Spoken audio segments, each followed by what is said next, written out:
Uh, Hello, oh, okay. Dorothy. Got it. Hello, where am I? Hey, There we go. okay. There I am. Hey, how you Okay. doing, Dorothy? It's always technical issues in the beginning, Yeah. right? How you Okay. doing? I'm all right. How you doing? As I'm you doing can great. see, I'm in a lovely field of flowers Yeah. today. Oh my gosh. Good to see you. Nice to see you. Hope you're doing good today too. Same, same. Right So on. let's jump start to where do you discover the passion for acting and the art of performing? Uh, I didn't really want to become an actor until I was in high school. In high school, I started doing the plays and the musicals because before that, I wanted to be an artist. I would draw everything. I drew portraits and all kinds of stuff. That was my goal in life, to become an artist. Yeah. And then when I was like, I don't know, 12 or 13, I discovered that I loved singing. I just, started singing all the time, like 24/7, singing, singing, singing. So by the time I got to high school, I was auditioning for the high school musicals. And suddenly that got me really interested in just acting. That became number one. Artist became number two. So I'm like musical theater in the mix. yeah, exactly. So when you developed that passion during high school, did it transition to you once you go to college? Yeah, because then that kind of made me choose my major. It's like I was still a little bit on the fence. Like, do I want to be an art major? Do I want to be a theater major? So I became a theater major and I got my degree in theater, my Bachelor of Arts. Okay. Um, I mean, it was a great, great experience. And the degree itself, I don't think really helped you in your career, but the training that you get and the stuff that you learn and the way that you learn how to deal with different kinds of people, different kinds of directors, all of that is invaluable. Wow, so glad I did that. A lot of networking and a lot of good people. And which brings Yeah, me to the next point of did you met Thomas Fahn at college too? yes. Okay. We went to Cal State Long Beach and we were both in the theater department. I saw him around like my freshman year. I didn't really know him. He wasn't in any of my classes. Um, but we both had a friend in common, Dan Leger. Dan Leger also used to Okay. do voiceovers in anime too, but he lives in Reno now, so he only does like commercials now and then because I don't know, they don't have voiceover up there. I don't, maybe they do. Anyway, so we got in touch with each other through our friend Dan, and we became a little bit friendly, whatever. But then we both got cast in a scene together from a play called Six Rooms Riv View, which was it's a hilarious play. It's really very funny. It's probably dated at this point, but it's very funny. Um, Probably. and so we were like, clicking whatever, and we had to kiss in the scene. And it was like a stage kiss. It was like a nothing kiss, just like Right. make it look like you're kissing. But then it's like, okay, I like this guy. He's funny, he's cute. Uh, you know, I just kissed him. So then it was like, okay, maybe we can go on a date or something. But here's what happened there. So, we were like friendly, we saw each other around, and it's like, we should go do this, we should go to a movie, we should do something sometime, blah, blah, blah, blah. And I was going on and on and on. So finally one day I said, yeah, when? Can we actually do it and stop talking about it?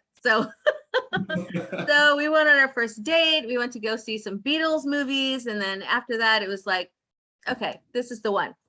Oh, The dating days are done. This is the one. that's romantic. Yeah, that's how it worked out.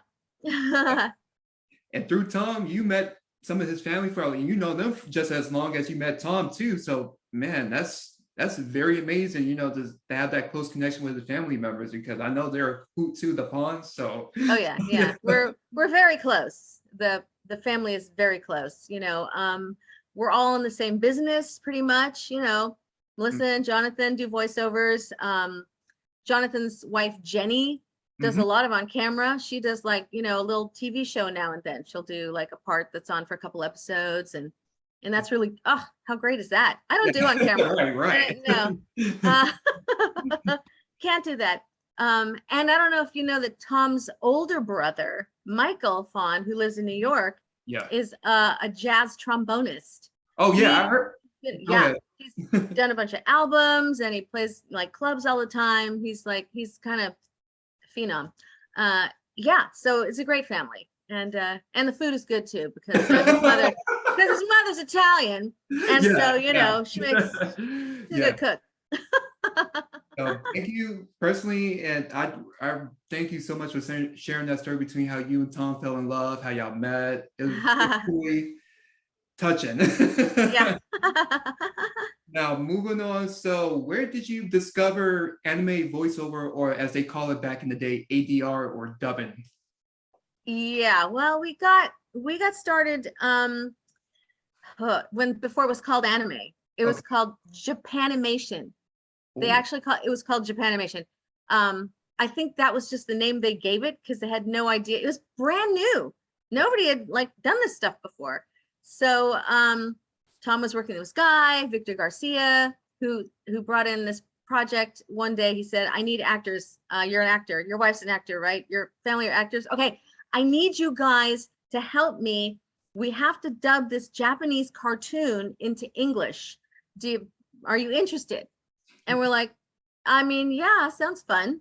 We had never heard of that before. We had never done dubbing before. We had, anime was non-existent in the United States, almost completely non-existent. So we got in on the ground floor, so to speak, of anime, and nobody knew what they were doing. That it was so brand new that we would go into the studio and there were no beeps. There was literally nothing. We would watch the scene and then we would go to record it back, and we would just have to try and jump in when it looked like the mouth was going to open, because you have to sync to the thing. And it was kind of brutal. yeah. Like you just got like, it's my turn to act. Is it my turn to act? I know. Okay. It's so much easier now. Over the years, they've kind of figured out how to do this. But in the beginning, it was the wild, wild west of, I don't know what I'm doing. Do you? No. Okay, let's go. Yeah. So at that time, back in the day, like 30 years ago, so you managed to audition for this role called for Chico for Lupin the Third. Now, how was that process for you coming into doing that role? Okay. Fujiko Mine was a great part. Yeah. I'm happy that I got to play her one time in Casa of Cagliostro, but that was great. But as happens sometimes, you don't get to play the role again. When it comes in another iteration, somebody else will play it. And Michelle Ruff has played Fujiko for like ever now. She is Fujiko, and she's fantastic. She's so talented. What a great gal.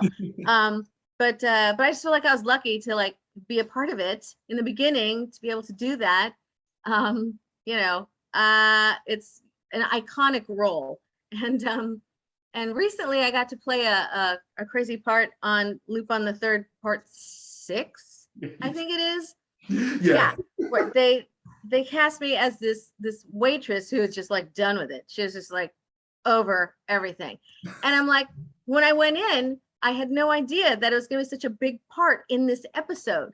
I thought, oh, I'm going to be playing a waitress. Okay, I'll be in and out in 15 minutes. But no, I'm like, oh, I actually have lines. I actually have a character. That's great. Because sometimes you'll go in and they'll just give you some bit parts. You'll do generic waitress, generic mom number 3 or whatever. But this was an actual part, so that was really fun. The Wendy's hair girl. Somebody on Twitter named her like, I don't know, big ass deadpan Wendy's girl or something. Every time, like when I watch a series or any kind of anime or whatever video game, they have like additional voices like Dorothy Fawn or your old stage name Dorothy Melendrez. I'm pronouncing. Yeah, that's a long time. Yeah. So I'm like they usually do like bits and parts. So, but I'm glad I know they're happy to be in it and performing. It's fun. Oh yeah, all work is good work. Yes. Absolutely. And my next question is, how did you met Kevin Seymour? God rest his soul, because I know I've been told many stories by veteran actors like yourself that he's been a great director, a great Yeah. casting director, and a great person too. Back in the day with his home studio, I think it's called Animes. Animes was his company. The Mhm. studio was called Magnitude 8. Magnitude 8. It was Yeah. out in like Arleta or something, I think, way out there. And he was one of the first ones that I worked with after the very beginning.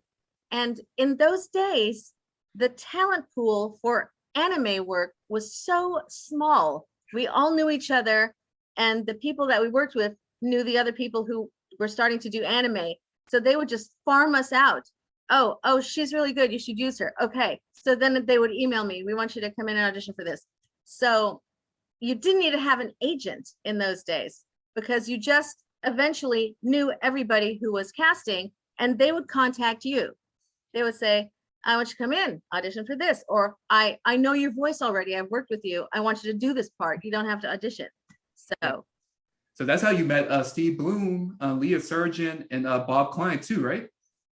yeah, just working on these early projects. In fact, Steve Bloom was working at a film company with my husband, Tom Fawn, before any of this. They were just working. They just had a job at this film company, just doing whatever junk needed to be done. And Victor, who I mentioned before, Victor Garcia, he was the guy who brought Tom in. And he also said, hey, Steve, you're an actor too. You do funny voices around here a lot. You should be on it too. I mean, it was completely by accident. I feel like Steve Bloom would have eventually found voiceover, but this was just dropped in his lap, dropped in all of ours lap in the beginning. And what a great career he's had. Yes, yeah. Like over 1,000 roles. Yeah. Reading his collage, I'm like, how I'm going to do this? I know this man done a lot, and he Yeah. broke Guinness World Record. So I try to get as many as I can, just like I did with you, because I know that you did a lot too. Then I was looking down like, oh my gosh, Dorothy, you've been so busy for the past 30 years. This is amazing. Busy is good. Yes, especially for any actor. Yes, absolutely. And then, Your career is a roller coaster. You're working, and then all your projects stop at the same time. Yeah, I'm working on 3 series. Great, yay! Okay, that's a wrap. All at once. Oh my God, I need more work. Where did the work go? So it's like, gotta get that roller coaster back up again. And my next question is, I want to bring to you your next role you did several years later in your career, still in the 90s. This role called Meryl Streep in Trigon. Mm-hmm. Thank you so much for performing that role. It's one of my favorite roles you've done in your career. Thank you. I like how complex Meryl is as a character. I mean, when she first started off, she was here just to keep an eye on Bash because she's an agent.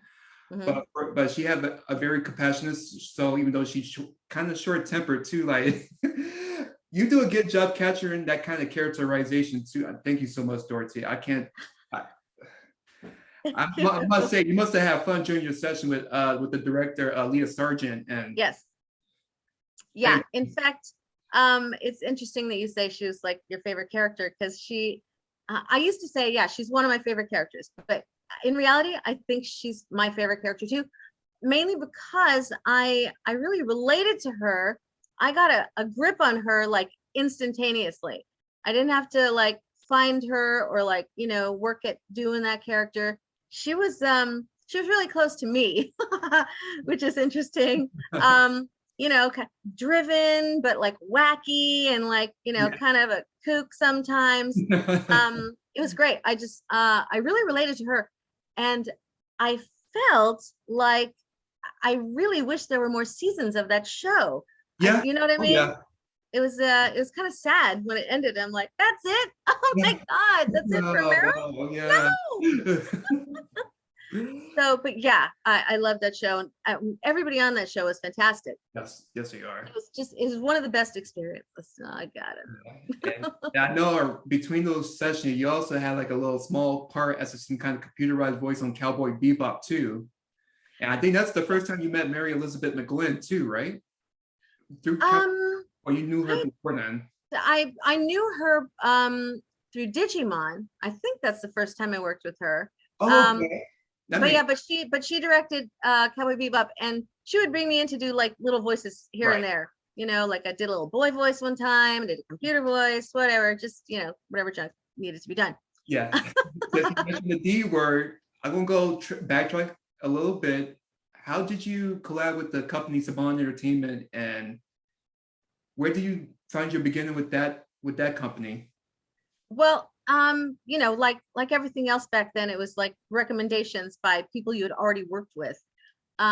Somehow, we got recommended to Paul DeFranco, who I think was casting for that show back then. Yeah. And so, he contacted all of us who were doing this back then. And we went in, and they had a table with all the characters laid out, the sides for the characters, the little pictures and stuff. And you got to pick whatever you wanted to audition for, which is great. Nowadays, you don't really get to do that. Yeah. They usually email you with the character they want you to audition for. Or if you go in to audition in person, which doesn't happen a lot anymore, they'll usually have sides for a couple of characters that they've picked for you. Yeah. So this was like great. It was like a smorgasbord. I want to audition for that and that and that. Yeah, it was pretty fun. And I remember during Digimon, I know you were looking like a lot of these roles, and then I'm pretty sure your first role was Ty's mom, of course, which Ty's mom and Lilymon, they were the first ones. Lilymon too, because I remember with Ty's mom, I know you had fun performing that voice, because I mean you're a mom in real life too, so like yeah. Oh yeah, I've played more moms than anything else in my career. From the beginning, before it was ever a mom, I was playing moms. You're a great mom, by the way, personally too. Thanks. Yeah, man, with Ty, mom, I remember I just heard your voice. Like you started off with a soft voice because you were on your first session as Ty's mom. You were on the telephone telling Ty that we're at your grandparents' house. Make sure, you were talking to Kari actually, saying that Kari, we'll be back in a few days. And then after that session, then once Ty's mom came back for, it's one of those things where, let me go back, sorry. It's okay. I'm so excited because you one of the most recurring actors for the Digimon series. And I was telling this to R. Martin Klein too, because when either Jeff, Bob, Michael Storage, and Mary Elizabeth call you guys in, y'all just on it. And like, sure, I'll do this role. Yeah, it was really fun. I got to do, we all had our main role and maybe like a secondary role. Yeah. But then, they would like throw us these other little roles now and then, crazy stuff. Or, oh my gosh. So yeah, there was the random ones, like one episode Mons that we got to play. But then as the Digimon seasons kept going on, I'm doing Rosemon and Lalamon and Lilamon and Supplemon and all these. I'm like, okay, wait, you got to play me the voice I did for that, because I don't remember now. I've done so many Mons. Yeah. And let me jump forward with Lalamon, because that was your biggest role in your, I won't say your biggest role you created, the biggest role you had on Digimon, Lalamon. And the fact that is, the director so well too, Jeff Nimoy. So so he's at that time, you spent a lot of time, more often than you did back in the earlier days of Digimon too. So how was it playing Lalamon? Then you also voiced her other forms too, Sunflowermon, Lilamon, Rosemon. Yeah. That I have to tell you, playing all those Mons in like one season or whatever was difficult, because I want to differentiate the characters somehow, but they weren't super concerned with that, since it was like kind of iterations of the same thing that, it doesn't matter that you sound kind of similar, as long as you can, try and differentiate. So yeah, that was challenging. It was a challenge. You did a good job with Lilamon, the voice placement, like Lilamon, the Sunflower. Yeah. And then Rosemon. Oh my God, yeah, right, like Forbidden Temptation. That's great. She got to have a nice low voice. Yeah, she did. Yeah, I know. Hold on, let me backtrack a little bit. Let me go back to your other role in Digimon, Babamon. And the coincidence was I was watching the movie The Princess Bride last night, because I knew I was going to be interviewing you. I want to talk. That's great. Oh my God. Yeah, in fact, Mary Elizabeth specifically cast me and Tom as Babamon and Gigimon. because she knew that we could do the Billy Crystal and Carol Kane, and that's one of those characters. I love you so much. I can see Tom was like, get back, witch. Witch, I'm your wife. After what you just said, I'm not sure I'm not anymore. Yeah, that was really fun. That was like Casting, perfect casting. Thank you so much, Mary Elizabeth. Oh yeah, Mary Elizabeth was great. And since we're on this version of Digimon, I know you shared in the previous interview that you met Jameson Price when you both were doing a play. Mm-hmm. So how was meeting him back in the day? Okay, we got in a play together in Long Beach, and it was a small cast, and everyone in it was great. And so you know his voice, right? Yeah, but this voice is Jameson. Yeah. The super low resonant voice. And when I first heard him speak, I'm like, this guy needs to be in a video game. He needs to be an anime. He could play monsters and like strongmen and whatever. Because we were in the midst of Digimon, I think, back then. Yeah. And I'm like, okay, Jameson, I'm gonna hook you up with some people. You need to be doing voiceovers like full time. That's what you need to do with that voice. I know you can act. You're a great actor. We're in this play together. So I contacted Paul DeFranco, I think, who was doing Digimon, and Kevin Seymour. And I'm like, you got to see this. You got to read this guy. Okay, he's got to come in. He's a great actor. He has a voice you won't believe. So, boom, he goes in. He gets in everything, and he becomes this whole thing. I started his career. It's okay. Thank no you. applause necessary. I tried so hard not to applaud you, but thank you so much. Because of you, I heard him on the old anime movie Akira, and then he was on Digimon playing Oikawa, and coincidentally enough, he played his partner Digimon, the Tyrimon. It was you doing a high voice, like the Tyrimon. I know. And then the next version of Digimon, you both played husband and wife. You played the mom, and he played the dad. You know, Henry and Susie were your children. You had other children too. So like, you'd be like, Henry, the kids, where are they? And you know what? That's funny too, because often you don't even know when they call you in to do a part on a show. You don't know who else is in it until you get in there. And sometimes you'll recognize the voice who's in the scene with you. I'm like, oh my God, okay, Bob Klein is playing my dad or whatever. Yeah. So great. So great. Okay. So pertaining to Digimon, I'm gonna go back many years later, like almost 10 years after Data Squad wrapped up. So when they approached you with Voice in Time Mom again, I'm pretty sure you were just scratching your head. Wow, I'm gonna be playing this character again. Wow, they called me up. So how was that experience for Voice in Time's mom, and then Lilymon, and then Rosemon? So I'll tell you, it was fantastic. Because I mean, you know, they're all your babies. You love every part you've ever played. To get the opportunity to play a part again is fantastic. You know, like when the Digimon Try movies came out. Oh, we get to come in again after all these years. It was amazing, mind blowing. Love it. And when you were doing, because I remember you teased like a couple of years back in 20, you were teasing saying that yes, but Lilymon's in this yet, but I'll be playing Ty's mom again. Yeah, well, I didn't know. I had no idea. So it was like hopeful. I'm like, yet, meaning I hope, right? But I knew Ty's mom was in it. And you know, they'll if you only have a few lines, they'll have you come in for a full session and throw you other stuff, you know, like little wall rolls, screaming, laughing, background chatter, whatever, you know.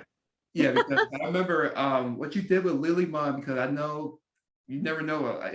Like being an actor is very unpredictable. So for you to say Lilymon Digivolve to Rosemon, I mean, and you do a good job with placing Rosemon's voice to make her sound more like an adult Lilymon, because Lilymon has a teenage angsty in her voice, but with Rosemon, she's more mature, but you can tell it's still you because you still Lilymon. And I gotta say, I was surprised that they let me play Rosemon, because not that I couldn't do it, but because every time someone digivolved, they got a different actor to play the next role. So I get to play my next role. I get to digivolve and do that too. Yay! And the coincidence you said that, because Jeff Nimoy said he wasn't too fond of getting another actor to voice the different iterations or forms of Digimon. So that's why he was he pushed it for season 2, saying that no more having 3 actors playing 3 different forms, because that's why Yeah. you're able to play Lala Mon, Sunflower Mon, Yeah. yeah, all those If other you forms. know, if you can do it, like if the Yeah. voice is way too different, like if it's a little voice like this, and then they Mhm. you know, sometimes you can't do it. So then they have to get somebody else to do that voice. And I'm going to move on. It's still in the same studio, which is Studiopolis. You found out about this series called Naruto. You auditioned for it, but this was kind of right years before you booked the role of Conan. You voiced a guest character who was like this housewife, and the sessions where R. Martin Klein played your husband. Nice. So I gotta tell you, I don't remember that. yeah, it was it was a 1 episode session. So it was Mhm. one of those times where Mary actually, hey Dorothy, can you come in and voice this character for this one Yeah. episode thing, and then you come and done it. So at that time, it was I think it was like around '07 or '08, but that, like I said, it's a long time, 15 It was years a ago. while ago. Yeah. But yeah, you played this like oblivious wife character. Bob Klein was your husband. His character's father passed away, but he was supposed to receive his inheritance. But the purpose of it, once you at the funeral, you cannot laugh or whatnot. So here you are just serving dinner, and then somebody spiked one of the dinner plates with laughing drugs and whatnot. So Oh my God. it was a minor guest role, but it made me laugh because Derek Stephen Prince was in there and he would start laughing like Ah, a maniac. So that's why it was like a noble impression on me. So love that guy. He's hilarious. yeah, he's very funny too. Yeah, I don't remember No some of worries. the, 1 episode characters or whatever. I Yeah. remember I played Mabui Yeah. before I got Conan. I played Mabui in Naruto. And then once Conan came along, that was it. Mabui, it sort of like seemed to disappear. I'm not sure why. I can't remember the plot because it went on for No worries. years and I couldn't keep track of it. Right. No Um, worries. That's why you got married for that. Yeah, exactly. Yeah, we'd go to the session and she'd be like, okay, she'd start explaining and I'd be hearing zen, zen, zen, Leaf Village, zen, zen, pain, zen, zen, zen. Okay, let's just go. I don't know. I can't keep track of it. I understand. Yeah, and with speaking with Conan, I must say she was a very interesting character, and the fact you actually played the character as a little girl too. So I know, Yeah. yeah, was that Yeah. kind of a difficult spot for you to find that placement so you could sound like a young preteen little girl, or you just got it on the spot? Well, no, I mean, we would find it like if I'm playing a character who's like this, who's like definitely an adult, and then I have to play her as a child, we have to, first of all, how old is the kid? Is she really young? Is she like this? Or is she a little bit older? How old is she? So you just kind of try and find it. And then she's like, okay, that's it. That's the spot. You know what I mean? Great job, by the way. Great job. Thanks. As we were introduced to Conan, I'm pretty sure Mary told you the size of this character, and they're like, she's a very stoic person because Uh-huh. she's been through a lot. So you did a great job capturing the stoic performance and your vocal qualities in your voice. Thank you. It's I had trepidation, I will tell you. Because when she cast me as Conan and she showed me the character, I was like, Mary, I've never played a character like this before. Are you sure? And she's like, yes, I know you can do it. I know you have the voice and you can do it.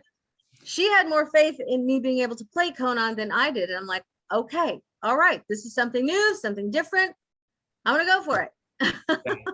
yeah, Mary knows the great actor that she finds for these shows. She do a good job guiding Yeah. you with that so much. I can't thank her enough for getting you guys involved with these projects. Yeah, she's terrific. And my next question is, where did you collab with the production company Bang Zoom? Because I know they've been there for a while too. Yes. Okay, I started working with Bang Zoom before they were, Bang Zoom, right? And again, it was through recommendation. They Eric Sherman and oh God, who's the guy? Rodman. I haven't seen him in so many years that I'm forgetting. But Eric Sherman was the guy. He started the thing, by himself, getting these projects, and they didn't have their own studios yet. So they rented this studio. We called it the Castle because outside the building looked kind of like a castle. Inside it was just a regular building. And the booth, I will never forget this. It was like brand new or something, and they had just glued the sound panels onto the walls. Mhm. And every time I went in there, it smelled like glue. And there were no voice refs. So I would go in to do a character that I hadn't done in a couple months, and I'd be, Eric, I don't remember the voice. Help me. Now they always have a voice ref whenever you do a character. But he was so great to work with, and we, okay, is it like this? Is it like that? Yeah, that's it. Okay, great. This was way back in like Vandred and I those old shows. It was great. And then as they expanded and they got their own studio and a second and a third studio, and now I work with them sometimes, but they have such a giant pool of actors now, Right. That's I'm just happy to come in once in a while. Right. It's always competitive, no matter how many years of experience you got in this business. So it's always competitive. Yeah. And I want you to thank you again for sharing that little bit where they don't give you a vocal reference back in the day, because it's a challenging stuff where you have to do a cold read when it comes to anime dubbing. And the fact like I said, no one knew back then. There were no standards yet of how to do what we were doing, right? So I mean, obviously everything got set as we went along. Oh, we should do this. Yeah. Oh, let's do it like this. Yeah, that's great. Yeah, and that also tells me much more about how improvising is much more important in your acting training, because you gotta think on the go. You just can't just like pause like what to do. You gotta like react. Improv is good. Acting classes, whatever gets your creative mind going, so you can make choices like immediately. You know what I mean? Especially if they say that was great. Can you just do something different? Sometimes they don't tell you, I want you to do it more this or more that, or bring it down or whatever. Sometimes you just go, give me something different. And then you're like, okay, you got to have that. You got to immediately be able to go different in the same character. So all that training helps. It does. So like I tell my friends saying that you want to be an actor, like, dude, get as much actor training as you can, because the minute you want to become a pro actor, your competition is much bigger than whatever was 20 years ago, because it's always the actor whatever role you're trying to audition for. It's a problem. I don't think I have the drive to do it, because I probably if I want to act, I will do it for fun, because it's not playing pretend. But on a professional level, it's a whole nother ballgame. That's where you got to learn how to be an entrepreneur. It's a very business for sure. It's a big commitment. It's a huge commitment if you want to have that as a career, and you can't skimp, because thousands of people out there are not skimping. They're taking all the classes, they're pursuing everything. So if this is really what you want to do, you got to go full on and do everything you can to do it. And the sacrifices you guys made too, I can't imagine, because it's a freelancing career. So of course there's going to be a lot of sacrifice involved when it comes to acting, or any other freelance work, So I thank you guys again for that. You're welcome.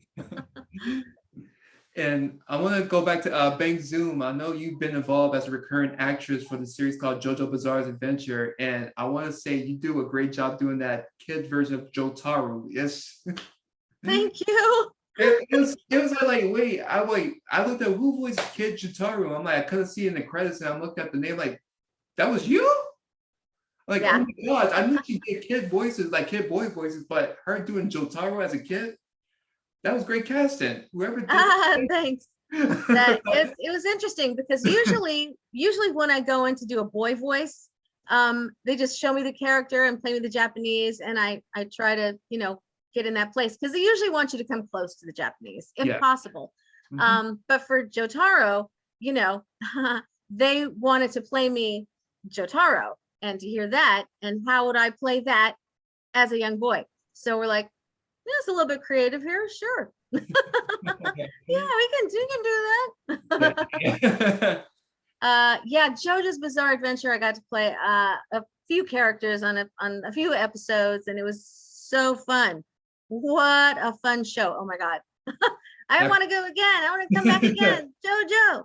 I'm pretty sure you know the director Tony Oliver for a long time too, from like Yeah. back in the old days, because he was like one of the original group from like Robotech days and whatnot. Yeah, and he is such a wonderful director. He's so chill. He's so easy to work with. Oh my God, I love him. He's also on Naruto too for a couple of times. So Yeah. and funny enough, it's a good thing I bring up Tony Oliver, because you had a role where it will eventually recast to another actress. You played this mom character in Naruto called Kushina Uzumaki, who was Naruto's mom. So you played her, and then Tony Oliver played your husband, the dad, Naruto's dad. So there was a scene where you and David Lodge's character, Jiraiya, had like a little scene named in Naruto. So I would have to listen to that. It sounded like Dorothy Fahn, because I know it was somebody else. It wasn't Laura Bailey at the time, because it was before this cast. So yeah, like, wow, they love using her as moms, which is great for me. She is I know. Yeah. And the interesting thing is, even if it's not a mom, if I play a mom-ish character, like I've also played a lot of teachers, or just women in charge, like in Gundam IBO. Yes, yeah, right. And even going back all the way to the beginning, there was a series called Orgus. Yeah. Super Dimension Century Orgus. And I played the mom type leader of the people. It's like hilarious. From day one, I'm a mom. Not a mom yet, but I was a mom. And now I am a mom. Speaking of roles like that, I want to go back to where you also play little girls too. And I know you have got Hispanic roots. You played this one character on Digimon called Maria, not Maria, Rosa. She's a little Mexican girl. This allows you to speak Spanish along with English, which is very interesting too, because it's uncommon for an anime that where you speak two different languages while also matching the timing of mouth flap. It's very uncommon. So how was that session for you? Because I know back then this was one of the final times Jeff directed you for Digimon before Data Squad. Because after that session, he and Bob left for a little bit, and So how was that playing that character? Like you get to channel into your Hispanic roots, speaking a little Spanish, and it's so funny that you mentioned that, because I had completely forgotten about that, and until you mentioned it, I'm like, oh God, yeah, I did do that. It's actually fun, but when you are having to speak a different language, even if it's just a couple of lines, you have to go over it a lot more before you record it, to get some kind of fluency happening. I worked on this other show called Wonder Grove, and I played this kid named Chris, and we did all these episodes and blah blah blah. Then they decided they also wanted the episodes in Spanish, and okay, it took twice as long to record in Spanish because we're not fast and fluent. We're familiar, I can read it and I can say it, but if you want it to fit in the mouth flaps or whatever, you got to cut down the words, because I can't speak Spanish that fast. Yeah. It's really person, anybody with Latino roots that knows Spanish, or anybody that just learned the language, to speak it in that with an articulate fashion and speak it that quickly I'm like, oh my gosh, can you please slow down? I know. like my goodness, I mean, like you might as well become an auctioneer at this point. Slow down. Yeah. Slow down. Slow down. Okay, great. And another role I want to bring up, this is from my friend Chris, who you met 2 weeks ago. Yeah. You remember this role called Dita, from this character called Dita from the show? I wrote it down because it's a romance anime. It's called Dita. I'm so sorry. Dita from Showbiz. There we go. Showbiz. Dita from Showbiz. Now that's Showbiz. Yeah. That was 100 years ago. Yes. I'm looking at the name. I heard this show before, and this is one of those animes where my mom wouldn't allow me to watch any anime that was kind of mature, because when Cowboy Bebop came out, my mom saw me watching it and she realized that it was too mature and fast, because it's like PG-13 anime in my opinion. Yeah.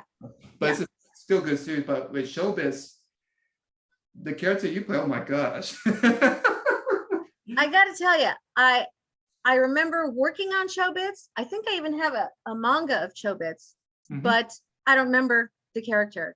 It's just, I don't remember. Yeah, it's like one of those times too, because you Too also, many years have gone by. yeah, I gotta keep that in mind with you guys because I'm trying to prepare for my interview with Jeff Nimoy, because I know he probably forget a lot of things too after he had his brain surgery a couple of years back. Like, He remembers everything. It's amazing, that guy.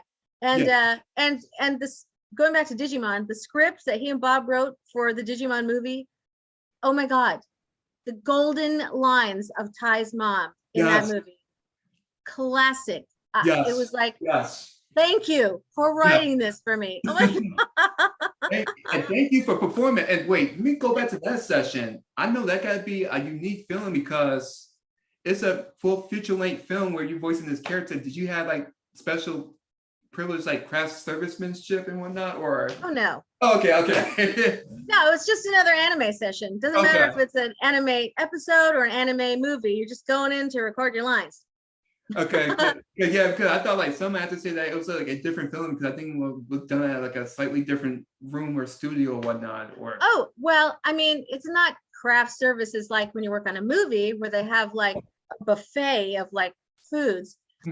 But most studios have snacks. Like there'll be like a lounge area, and there'll be like fruit and granola bars and water and soda, and so there's usually that. But I wouldn't call it craft services. Okay. Snacks. Yeah. So I'm like, thank you for voicing time, Mom, like for that session for the Digimon movie, because I know you have a blast time about you making all these recipes and trying to make it so convincing too. Like, hey, oh no, we had 2 bean salad. That's okay. We only got 1 bean salad. It was classic. Yeah, very. And I'm glad that that fan posted it Twitter, and that it got over 400K views. Like so many people seen that, and they actually bid it up to just with basically your whole session for that scene. You know, I pinned that to my Twitter because I thought it was so hilarious. I'm like, oh my God, somebody posted this. I have to have it. Yeah. Oh my goodness, thank you. And the funny thing, I'm gonna go a little bit back with Babamon. Did you, during your sessions as Babamon, did you remember hearing Melissa Fahn during your session, or it was just you and Tom just? I don't know. I don't know if I don't remember if she had recorded her lines yet. Okay. Sorry. Sometimes you go in and the other actors have recorded their lines for the scene, so you can hear them when you go in to record, but other times they haven't. So you're just laying down your stuff cold. Wild. Yeah, because you're the first actor coming in, you have the hardest to try to improv and what you think that actor may say, and you got to respond back and what you think that is. Yeah. So, acting is an art. I mean, if you're going in first, then you're basically reacting off the original Japanese. Yeah. Instead of the English. So you know, it's fine. Yeah, very tough skill, but some could do. You just got to hear the placement in their voice and how they perform a certain way. Like if they sound so surprised, they like, what are you gonna do next? And, you know, it's. Yeah. Like I said, it's a skill, and again, Dorothy, thank you so much for showcasing your skills as a dubbing actor or actress. Thank you. And I want to move on to this next series that you've been a recurring. Oh my goodness, you had 3 distinct roles. Danganronpa. Yeah, that was pretty fun. You had a lot of fun with your 3 characters. Oh my goodness. Detail, like how was your session? Because it sounded like a whole bunch of something. Like I keep hearing the name Danganronpa, like what is that show? Yeah, well, okay, so I was in Danganronpa Trigger Happy Havoc as Sayaka and Chihiro. Sayaka was sweet, you know, wonderful sweet character. Unfortunately, she did not have a lot of longevity. Chihiro was fantastic. I love Chihiro because I had to, you know, weigh how much female and how much male to put in that voice. Yeah. You know what I mean? We kind of found that voice. Because I've told people this before. When I got the audition for Chihiro and I saw the picture before I read any description, I'm like, oh, she looks so cute. I bet she talks like this or something. Little Chihiro. And then I'm reading. Oh, okay, Chihiro's a boy. that changes everything. Yeah. Wait, the hero is a boy pretending to be a girl. Okay, so she can't be that high. She can't be like boy like I was doing. She's gotta be, somewhere in. We had to find That find point. that line of Chihiro. Great character. I love playing characters who have a secret Yeah. because it's And get something to that really, complexity with that character. yeah, that's great. But then in Danganronpa V3, Yeah. Killing Harmony, I got to play Samugi. And so I had so many, it felt like I had a lot of sessions as Samugi. Like she had a lot of lines. Yeah. Which often is unusual for games. They don't always have a lot of lines. Yeah. But she did. And I think we were going, just from the beginning, blah, blah, blah, blah.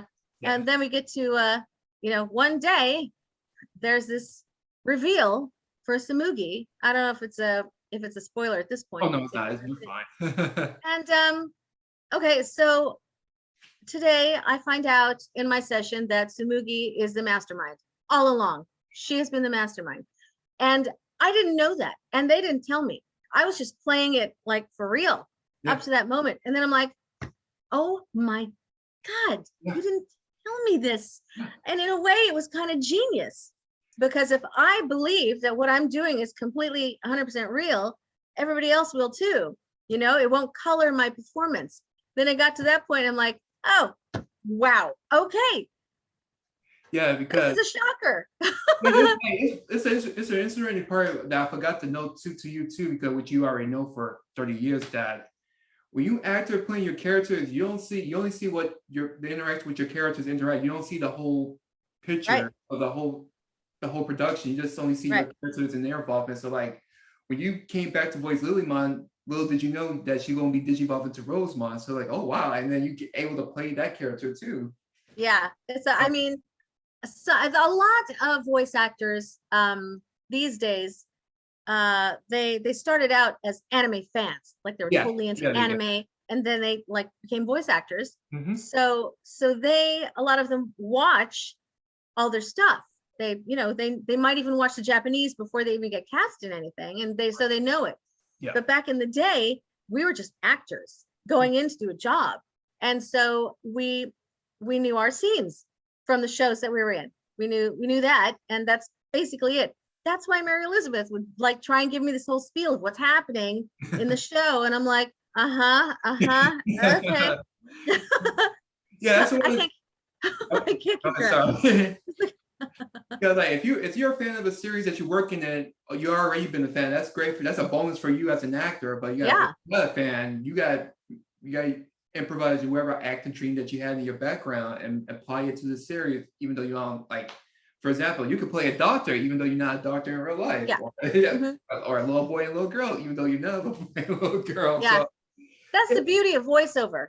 When I used to work on stage, you're limited by your physical appearance when you work on stage or on camera. But I can't play a little boy on stage.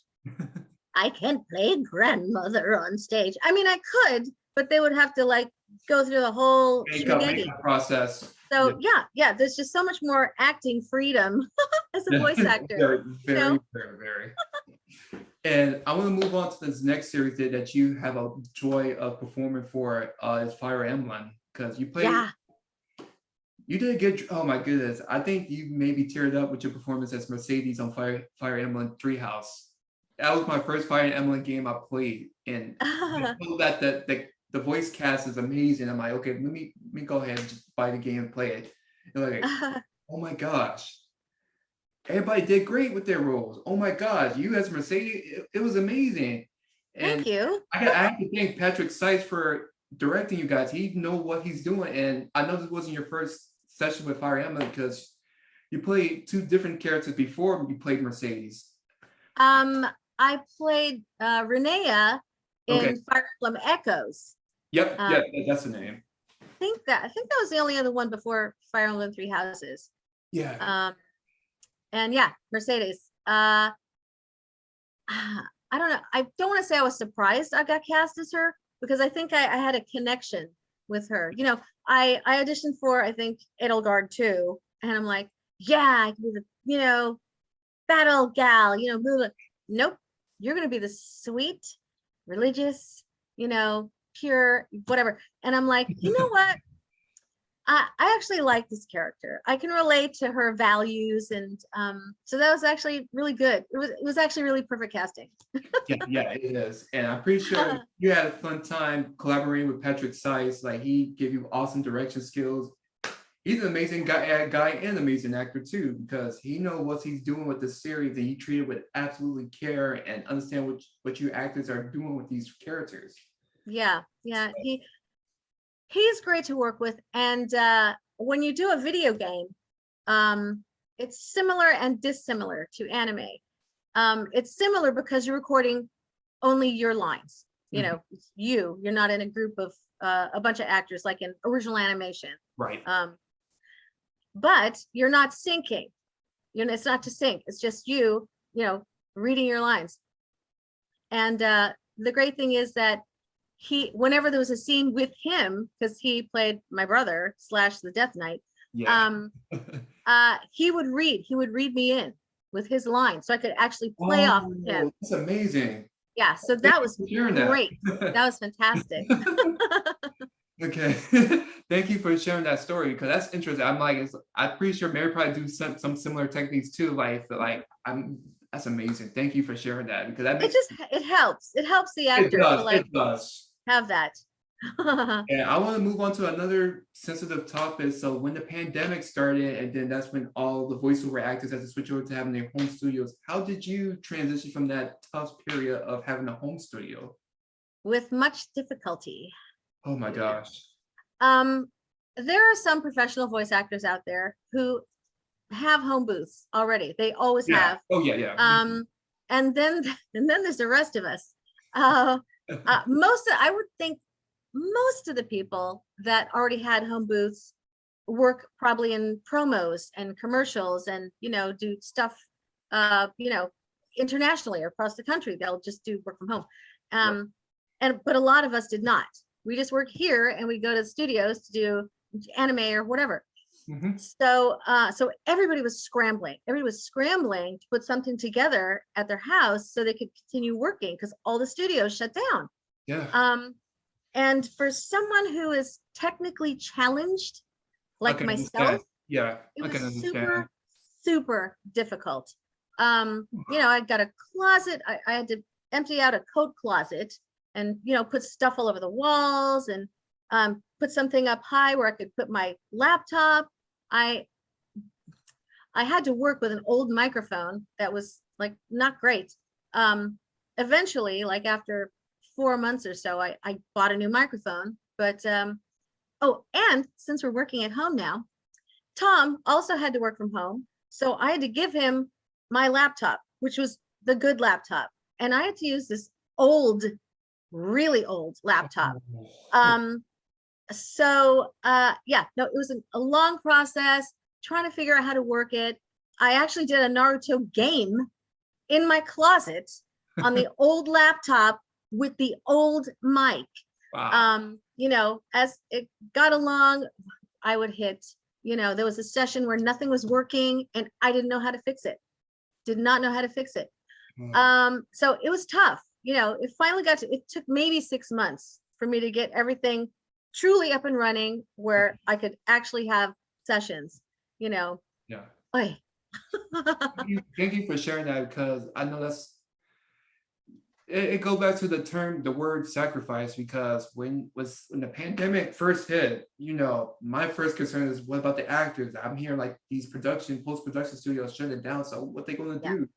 And then I remember their home studios are a thing. I just overlooked it because it wasn't really viable at the time, but now it is viable for your safety too, if you want to continue on acting, and for your safety so you won't catch COVID. So yeah, I mean, for maybe the last year or so, 2020, everything was shut down. That was it. You had to work from home. So I had to learn how to become my own engineer while I'm also acting and syncing to lip flaps. It was like thank you. But now most of the studios have opened up, and so you can go in. There's safety protocols, but they'll also allow you to record from home if you want to, if you don't feel safe. And I'm like, nope, going to the studio.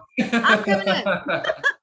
Thank you for that. Thank you for risking your health, like risking the chance, because every day is a gift. Waking up in the morning, every day's a gift. Yeah, that's true. And I want to move on. Oh, let me stop right there. You also had a history of doing ADR directing too. So how was that for you? I'm sorry. I have never directed in my life. Okay. A lot of people move on to that, after you've been doing this for a certain amount of years. But the beauty of being an actor in anime is that you go in for your 2-hour session or your 4-hour session, and then you're done. Or you might have 2 sessions in a day, and then you're done.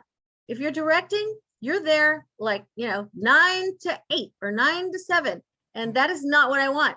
I don't want no full-time job, baby. I want to do my gigs and then get out. Yeah. So I think I would be a good director after all these years. Yeah. But I'm probably not going to do it. 30 years of anime dubbing. You got it, Dorothy. And another series I want to do before we wrap this up is your role as Mrs. Kamado on the Demon Slayer series with Steve Staley directing you. Yeah. Oh my gosh. Yeah. This is the I remember I saw this one set. It was a recent ago. It came out. You was able to sing for that scene, and it was beautiful. I'm trying not to get choked up. It was beautiful. It's interesting for you to do singing for an anime dub, and I know Melissa Fahn did it before too, many years back. But your song, because when I first saw the series, a lot was going on. The first episode, kind of your daughter became a demon, and I'm like, okay. They said, okay, we cast you as the mom in Demon Slayer. I'm like, yay, great. So I go in for my first session, and she gets killed, and I'm like, well, career in that show is over. Great. Yeah. 1 episode as the mom. But they said, oh no, she'll be back. And I'm like, what?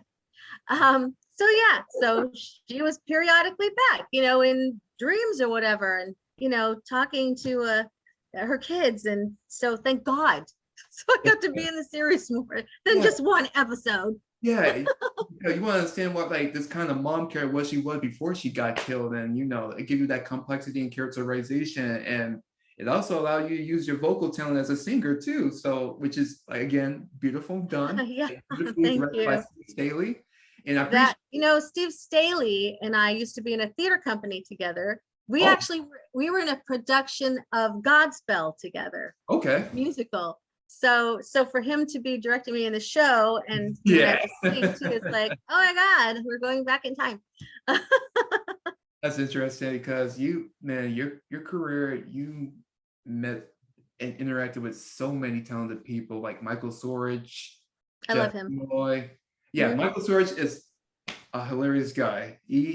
I interviewed him about 2 months ago. I had a hard time not stop laughing because he is such a he's a very hammy person. Like anytime he gets you in his comedic routine, you can't stop but laugh. Oh yeah. He's definitely he's a fun guy. Yeah, I'm pretty sure and he's a total mensch. He's the sweetest, nicest. Oh my God, can't say enough. Yeah, and he's very encouraging too to many of the the next generation of actors coming up too, because he give them with absolute care and give them crucial advice to help them continue on with their career. So I think you know what, I appreciate that you say that, because there's so much talent out there right now that I'm just happy to work, sometimes, because there's everybody's working now. And he actually got me in to play the mom in Comey Can't Communicate, which is a brand new anime that's out, and I'm like, yay. Thanks for having me in this show. I love it. It's one of those things that for you for being such a veteran actress for over 30 years, and you interacted and became friends with so many talented people, directors, casting directors, other actors, writers.